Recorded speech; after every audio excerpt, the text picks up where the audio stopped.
Hello दोस्तों, स्वागत है सभी का। दोस्तों बीपीएससी टीआरई फॉर्म अब तुरंत आएगा, है ना। 10-12 अगस्त का मान है कि आना चाहिए।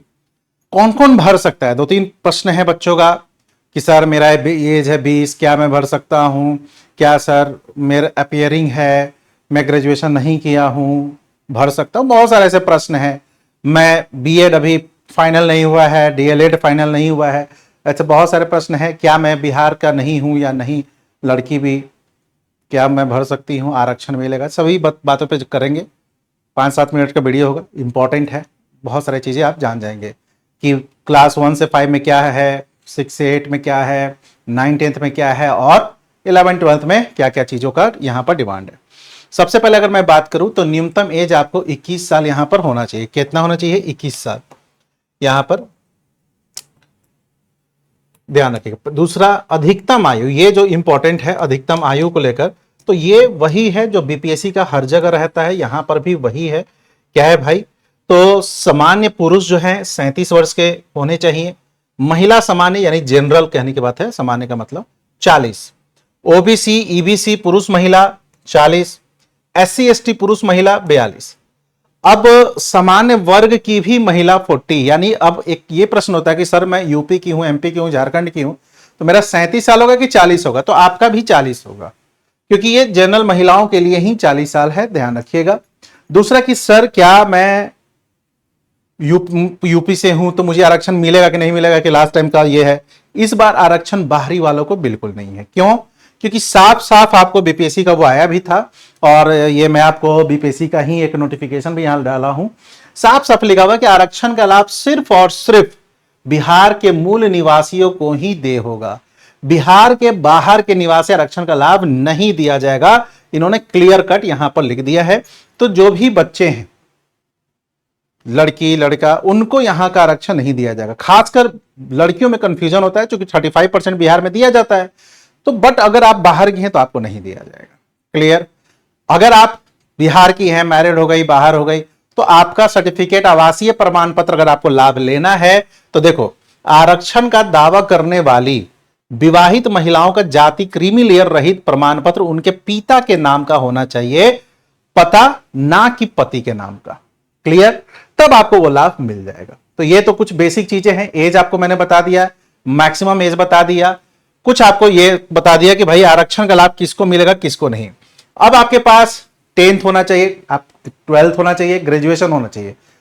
अगर क्लास 1 के 5 का कर रहे हैं तो आप ग्रेजुएशन नहीं भी हैं तो भी आप भर सकते हैं, क्योंकि उसमें 12th के मार्कशीट से आपको हो जाएगा। अगर क्लास 1 से 5 तक की बात है, मैं उस पर बात करता हूं। बाकी ग्रेजुएशन चाहिए आपको, परमानेंट रेजिडेंस सर्टिफिकेट चाहिए, एससी एसटी सर्टिफिकेट चाहिए, ये सब आरक्षण के एक सर्टिफिकेट का अलग से ही मैंने आपको वीडियो बना दिया है। अब आपको क्या क्या, कौन कौन भर सकता है, तो देखिए भाई, वही भर सकता है। मान लो कि क्लास 1 से 5 तक का अगर आपको भरना है, आप एलिजिबल हैं कि नहीं है, तो आपको 10th का मार्कशीट होना चाहिए और 12th का होना चाहिए। ग्रेजुएशन नहीं भी है तो भर सकते हैं। अगर आपके पास ग्रेजुएशन नहीं भी है तो क्लास कक्षा 1 से 5 तक के प्राथमिक शिक्षा के लिए आप भर सकते हैं। इसके लिए आपको सीटेट और बीटेट का पेपर 1 भी क्वालिफाई चाहिए। सीटेट आता है ना, अभी सितंबर में भी होने वाला है सीटेट, तो वहां पर अपीयरिंग नहीं, और डीएलएड 18 मंथ वाला वैलिड नहीं है। क्लियर? ये इन्होंने पहले ही कर रखा है, टीआरई 3 में ही कर रखा है कि जो डीएलएड 18 मंथ वाला होता है ना, वो वैलिड नहीं है, 2 साल का डिप्लोमा वाला इनको चाहिए। क्लियर? तो डीएलएड की मार्कशीट या राज्य का कोई भी अन्य डिप्लोमा जो कि आपको वैलिड है वो आपको चलेगा। अगर मान लीजिए आपके पास 50% नहीं है, यहां पर न्यूनतम चूंकि 50% चाहिए आपको 12th में, अगर नहीं है तो आप ग्रेजुएशन है और साथ ही साथ डीएलएड का आपके पास सर्टिफिकेट है तो भी आप भर सकते हैं। ये सर्टिफिकेट वाले में एक वीडियो में मैंने इसको डिटेल्स बता दी, इसको पढ़ सकते हैं आपको, ये या करके है। और कौन कौन एलिजिबल है? 6-8 वाले कौन कौन एलिजिबल है? तो आपका 10th-12th होना चाहिए। अब यहां पर ग्रेजुएशन होना चाहिए, साथ ध्यान रखिएगा, और साथ ही साथ सीटेट या बीटेट, बिहार टेट का पेपर 2 पास होना चाहिए। डीएलएड और बीएड दोनों में से किसी एक का मार्कशीट आपके पास होना चाहिए, ध्यान रखिएगा। ये अंतिम वर्ष कहने का मतलब होता है कि आपको फाइनल ग्रेजुएशन होना चाहिए, मार्कशीट आपके पास होना चाहिए, ठीक है, सर्टिफिकेट। 9 से 10 वाले कौन कौन एलिजिबल है? तो 9 से 10 वाले में ध्यान रखिएगा, चेतावनी यहां पर साफ साफ आपको मैंने डाल दिया है। चेतावनी यह है कि यहां पर डीएलएड वगैरह लागू नहीं है 9th-10th में, यहां पर सीटेट भी नहीं है, यहां पर एस्टेट होना चाहिए, स्टेट टेट होना चाहिए, और एस्टेट का पेपर 1 सर्टिफिकेट आपके पास होना चाहिए, मतलब पेपर 1 आप पास होने चाहिए। बीएड सर्टिफिकेट आपके पास होना चाहिए, 10 12 तो होना ही चाहिए, साथ ही साथ ग्रेजुएशन अनिवार्य है। 9 10 के लिए ग्रेजुएशन अनिवार्य है, हालांकि 6 8 के लिए भी अनिवार्य है यहां पर, लेकिन यहां पर ध्यान रखना है, यहां पर एस्टेट होना चाहिए, यहां सीटेट से काम नहीं चलेगा, यहां बीएड का आपको सर्टिफिकेट चाहिए। क्लियर?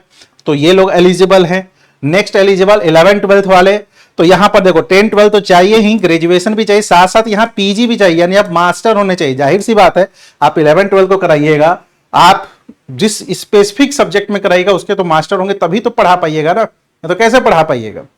ठीक है, तो आप बीएड में, और इसके अलावा बीएड का मार्कशीट चाहिए और एस्टेट का पेपर 2 चाहिए, और इतने चीजें हैं आपके पास तो आप एलिजिबल हैं, आप बिहार टीआरई 4.0 के लिए, यानी आप आरक्षण चाहिए तो बिहार के निवासी, अगर आरक्षण नहीं चाहिए बाहर वाले भी भर सकते हैं।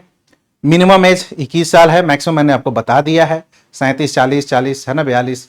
इसके अलावा क्लास 5 1 से 5 तक के लिए क्या चाहिए, 6 से 8 के लिए क्या चाहिए, है ना, 9 10 के लिए क्या चाहिए, 11 12 के लिए क्या चाहिए, ये मैंने आपको यहां पर बात बता दी है। यही बच्चे यहां पर एलिजिबल होंगे।